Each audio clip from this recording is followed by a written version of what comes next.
Good evening. Hello, hello, hello. Turn all these devices off. You guys know all the tricks we got to do now. Starting Monday, I'm ungrounded. Maybe it'll be for good. I ain't stay ungrounded a while. Let me turn my volume down. All right, good to see everybody tonight. Got some good news. Some new stuff I saw today I thought was really interesting. You guys are sending me some good stuff. So I'll probably say this at the end too, but you guys can invite friends, and it doesn't. If you invite them, it automatically they get to join at the Upstream Nation. Hopefully next week this goes straight to that. We'll see. The live feed will just go to turn on there and you can go straight to there. So, and you can invite your friends there. Just make sure who you invite. If they're the riding the fence type, probably not best. Bring them on. I don't know if you guys saw that poor little girl that come on. I don't know why she wanted to come on here and argue. Just try to set me straight. But I did feel sorry for her. She didn't like the China virus. She didn't like people calling it that. But I don't completely blame her. I think the college she went to, they probably taught her how to be offended instead of trying to teach her how to be a patriot. But you will notice many Americans and many people that gripe about this whole Chinese virus thing, and they say that they're offended by it. If this was made in America and we called it an American virus, they wouldn't be offended.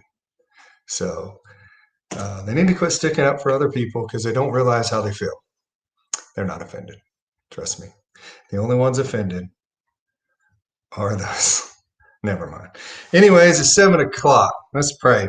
Let's pray for all those offended people.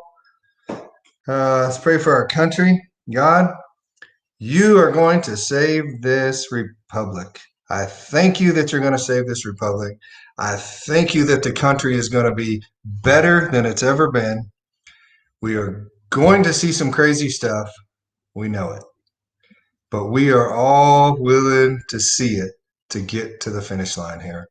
We're willing to look for answers. We're willing to keep swimming upstream against the current, against the comfortable people and everybody wanting to swim downstream, and against everything else trying to come against us to get to the finish line and see freedom.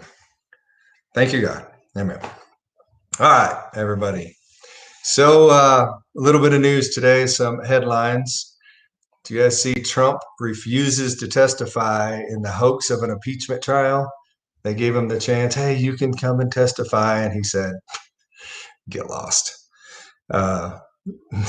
Anyways, that's not happening. Another deal I saw today, Matt Gaetz. If anybody is in Florida and Matt Gaetz is your representative, I'd love for you to come on and talk on the show. I know I keep saying I'm getting a special guest, but now I keep putting it off because it's so difficult until next week, until I'm ungrounded. We can do this a little easier. So anyways, Matt Gaetz, if there's somebody that is that's your representative, man, let's talk. Let's hear more about Matt if you know more about him. But incredible. He stood up and said, you can have my seat. I don't care. I won't even be a representative. You can have my house. If it meant I could represent my president and show that this is all garbage and we come out of this, So anyways, true patriot. There's several of them that are coming out, and he's one of them. Still swimming upstream. Another interesting piece of news. Do you guys see that? Let me get to the end of this. Biden spoke at the prayer breakfast. Did you guys see that? Anybody? Biden spoke up at the prayer breakfast. I thought it was odd that it was virtual. He wasn't there. He had to come in by this virtual deal, and then he spoke. It's interesting to me. Very interesting.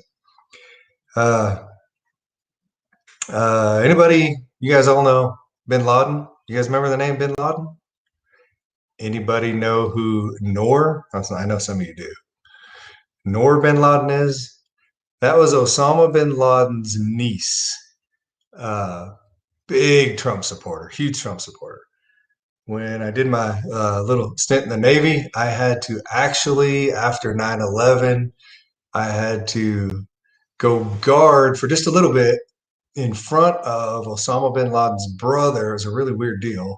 We had to guard in front of his, it was right by the USS Constitution. And we had to stand out front in front of his big penthouse and stand guard. So I thought that was interesting. But, and he's always spoke positive America. I don't know the guy, but I know Noor bin Laden has always been an advocate of Trump.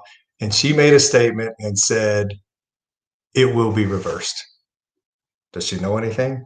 Probably not as much, not any more than we do. But she's standing strong. They tried to make her out to look like an idiot when she said it. So remember, when you read these headline news, be careful what you read around it, because they said a bunch of crap that wasn't true around it, because I went and looked it up. But kind of amazing. Here you got the leading terrorist in the whole world, his niece, standing for Trump, and who has, saying, hey, this is gonna be overturned. Just wait. So pretty much my headliners. I got one more, and I was gonna save this to the end, but I'm gonna tell you now, this is your guys' group that we're in. And when all this gets squared away next week and I can talk on my own page, and I make this easier, I'm gonna start. You guys have something interesting? Come on for 5 minutes. Let's discuss it. Because you guys are showing me stuff, and I thought that's very interesting. I'd like to hear if you've studied that more. I can't look at all that, everything, but I scan through a lot of it. I do see everything. I just don't always see the whole thing, unless it catches me. It's something from Midwood or something like that. But Chris Kerper, I know you're on here. You sent me something very interesting. And why I find that interesting, because that's not the first one I've seen. And if you get more of that by next week, when I have everything situated, I'd love for you to come on, just share a little bit. Remember, I'm not a conspiracy theory guy. That's not my thing. I don't like it. I never have. I want facts. And so I know the conspiracy stuff we get, people can manipulate it. You don't know what to believe. And we all know how that went, coming in all the way up to seeing Biden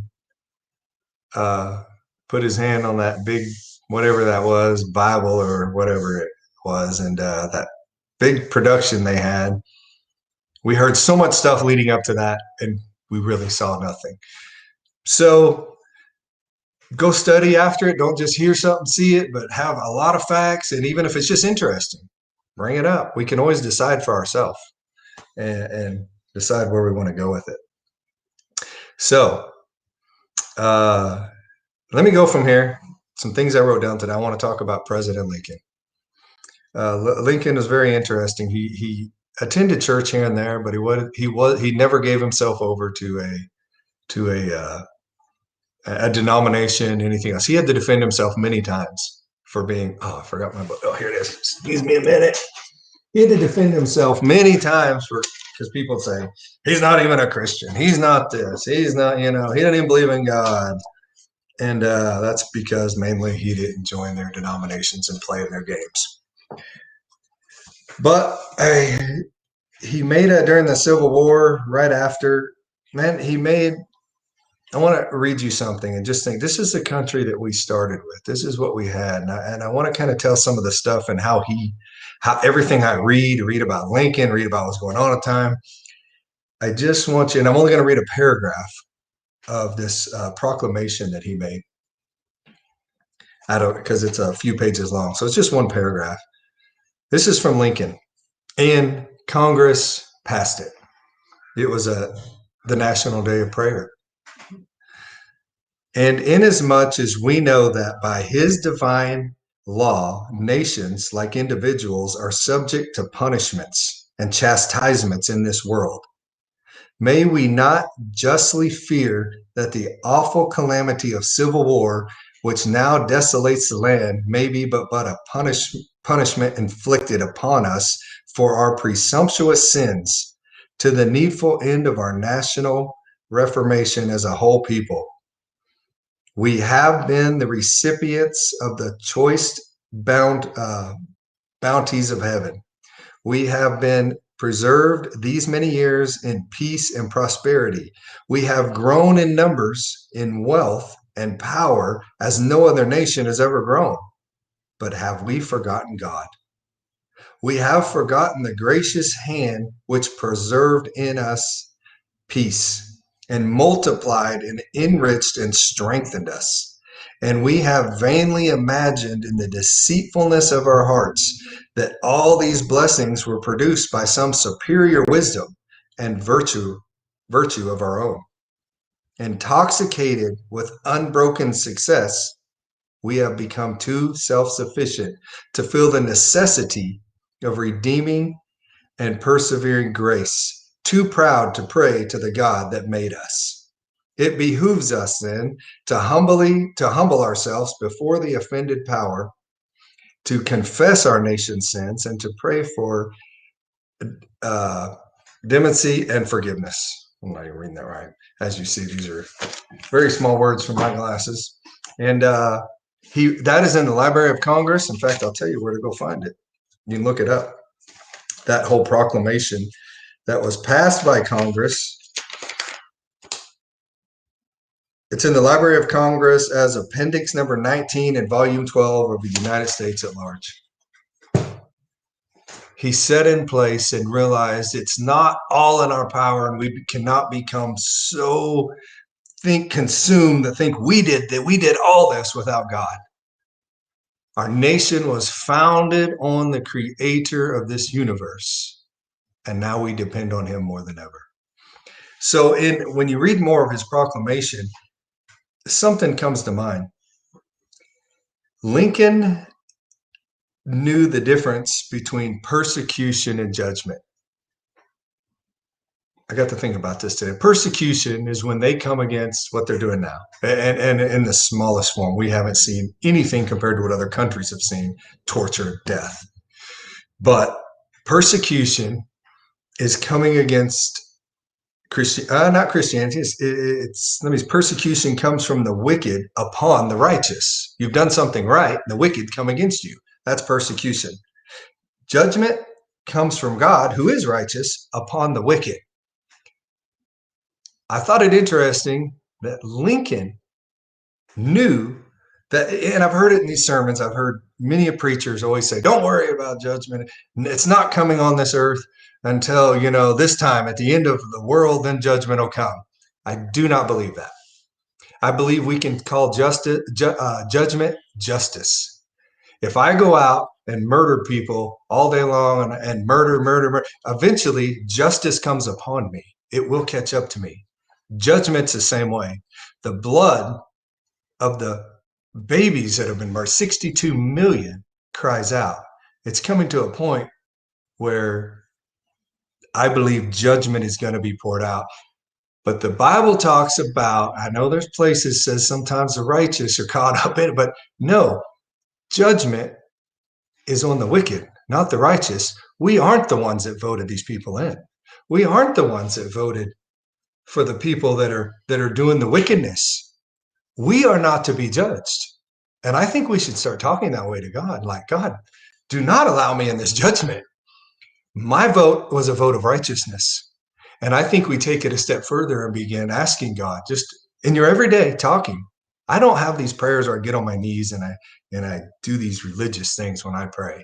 My prayer is just like I talk to you today. I talk to my friend. That's how I talk when I talk to God. And even in states that you'd think, you're in, you don't even deserve to talk to God. I've never believed that. I believe we all have the right to talk to God. He is our creator and he made us. So realize that I believe judgment is coming. I believe it is coming for those people.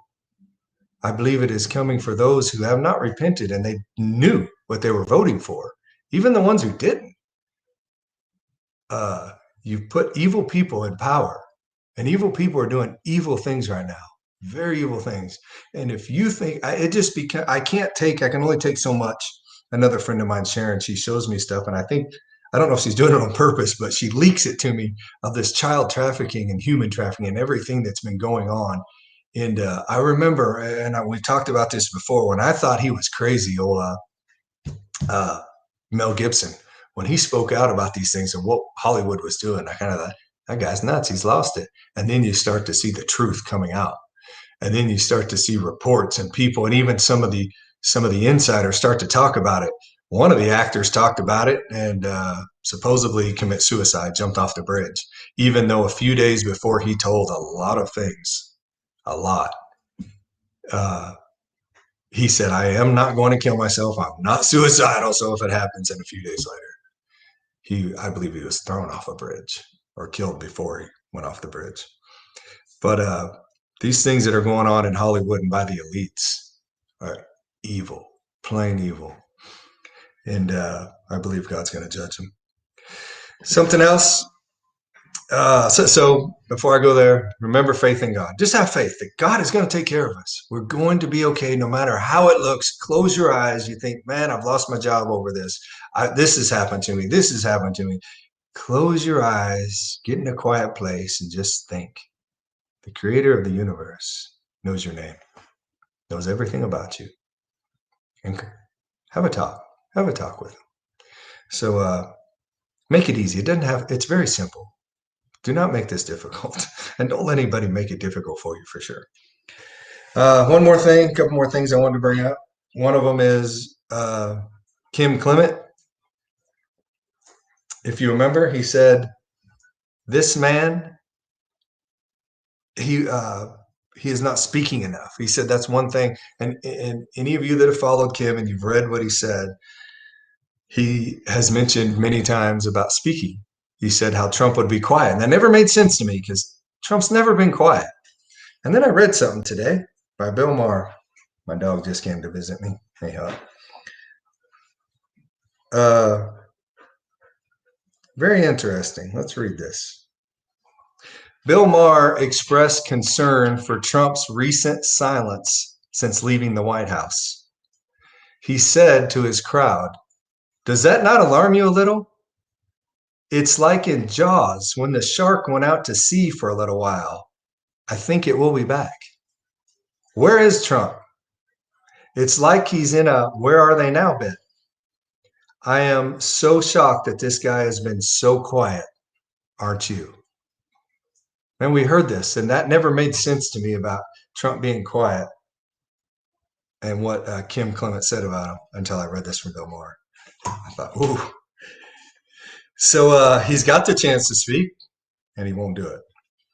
So, like I said, next week, I'm going to start calling, you guys let me know you have something, or I'm going to call on you. Hey, you want to get on for 5-10 minutes? You want to talk a little bit about some of these things you're sending me? Come on, I'll invite you on. I got this deal here. I send you a link. If you have a computer, it's hard to do it on the phone, but I think I can do it on the phone. We can try. But if you have a computer with a camera, for sure we can get on. And now I have got 5 minutes to talk to you about, if you guys didn't see last night, I talked about the dream. I was on a rig floor. I went down to my trailer. I was feeling overwhelmed to leave. I went to my trailer on the rig. And remember, this is not me at the time. Something had changed in that last month of me wanting to leave my job and leave everything we had going. And things changed. So I went to my trailer. I just start praying. I said, God, what is going on? I have a very stressful job. I've got to do this, and yet I feel these things and you're doing something. And all of a sudden, I don't know how to explain this. And I can't, I've only told a few people this, very few people this. I was wide awake, but I wasn't there. I remember standing at the threshold of heaven. And I say a threshold, I couldn't see it, but I knew it was there. I knew if I took one more step, I was in this realm of what we think of as heaven. Christ was standing next to me, standing on my right side. I just took off. I started walking. I didn't wait for instruction. I took it. And if anybody has any idea what this may mean, if you have any interpretation, by all means, message me because there's things I don't understand about it. But I took a step over the invisible threshold. And when I did, I fell down like I was dead. I felt like I was being pressed against the ground. I felt like it was very heavy, like this heavy something sitting on top of me. It was crazy. And I couldn't move. I couldn't speak. I couldn't anything. And I felt it. Remember, I know I wasn't asleep, but whatever was going on, I felt it. Jesus picked me up like I was nothing by my right arm right here. He picked me up and he's holding me up and he put a robe on me, a very thin robe. And anyways, I put the robe on and then I could walk. And so I took off walking with him. We never talked. And we walked and we came to another threshold. And I had stopped. Now I knew the game. He put another robe on me. It was a little bit thicker robe. And this kept going on. Threshold after threshold, we'd stop, put another robe on me. Each one was a little thicker. When it seemed like a long time went by, a long time of keep doing this and these robes I just kept putting on, thicker robe. And I got to the very last room. I knew there was no more. Every room looked the same. There weren't really rooms. It was all open, but it was just a new spot. I knew before I stepped over into this new one that I could already feel what was about to happen and how strong this was going to be. Let me let this dog out somewhere.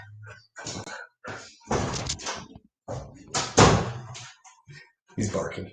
Anyways, I'm standing there and the robe that he gave me was thick. It was made of like this real rough kind of wool. It was white and barely had colors in it here and there. I've even seen the material here and there sometimes. And I put it on and I stepped over into this next realm. And when I did, I couldn't stand. I could stand, but it was wobbly. My legs were wobbly. And I felt this heavy, heavy heaviness. And I felt it was kind of uncomfortable, but you knew you were in this presence of something incredible.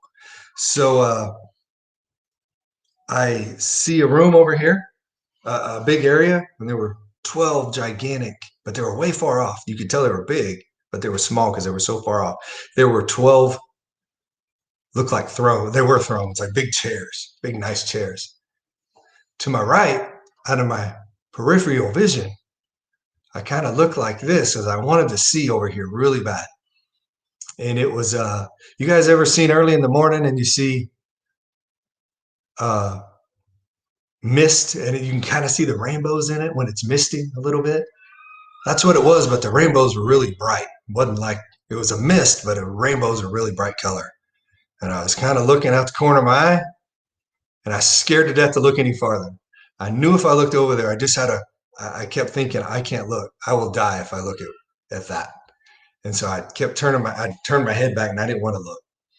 All of a sudden, instantly from there, one thing was said. The only thing ever said the whole time was who I perceived as Christ standing next to me said, "You decide where you want to be in this whole realm in heaven when you get here. It's your choice." And then instantly, I'm in front of this. It looked like a church.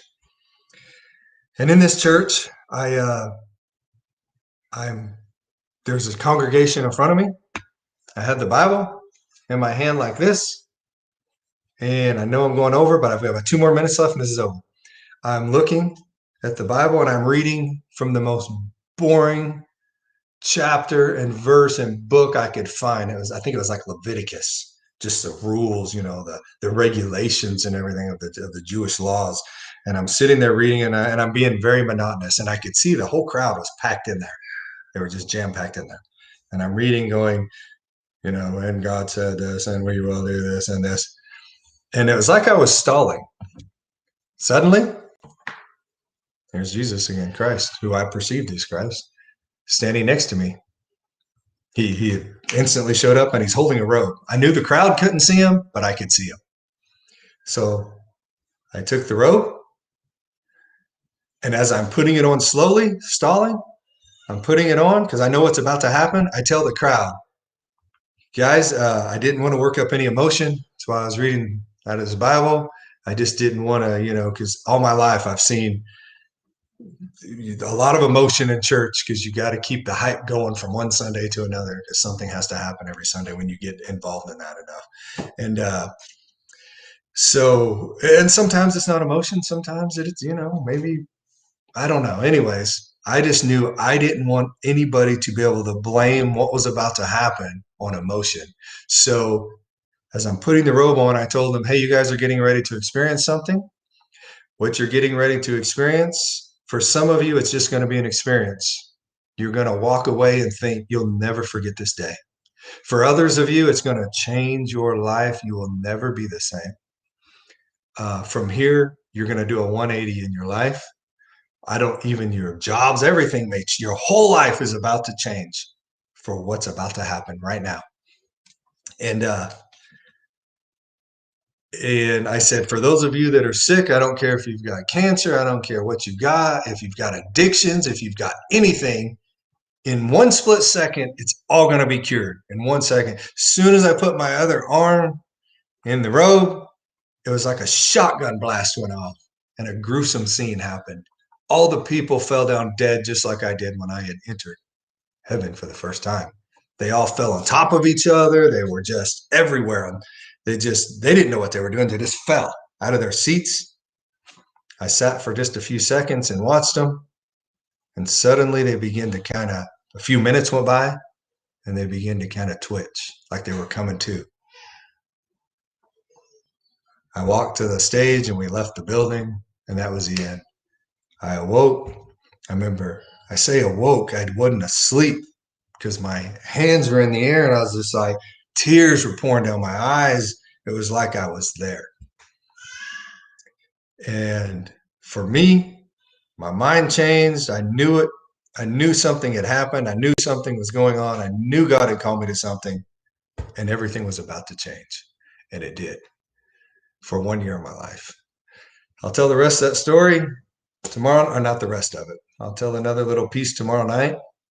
You guys keep sending me stuff. I want you to be encouraged. So many of you, I'm only going to say a few names and I'll give some word. Lisa, Vanessa, Bruce, some of you others. Thank you for giving to the troops. I've been giving coffee to the troops. I roast it, send it to them. They're starting to get there now, different places. If you've got a loved one, because I'm going to get where I'm going to need some more people, and you know that they're overseas somewhere and they're serving, things are uncomfortable. It's how it is overseas. You get crappy coffee. You want to give them some good coffee. We will keep, because people keep giving. It's $20. I pay for the coffee. You're paying for shipping. And thank you guys who have done it, but we'll keep giving. If you have a family member, somebody got an address, send it to me. Eventually we'll get to them. We'll start doing that. Other than that, I will see you guys tomorrow night. I really enjoy this. And next week, we're going to do some things different. You guys are going to start getting on here. All right, guys, keep your heads up. It's all going to be good. We're not going to be under judgment. We're blessed. 2021 is going to be the best year we've ever had. Love you guys. Bye.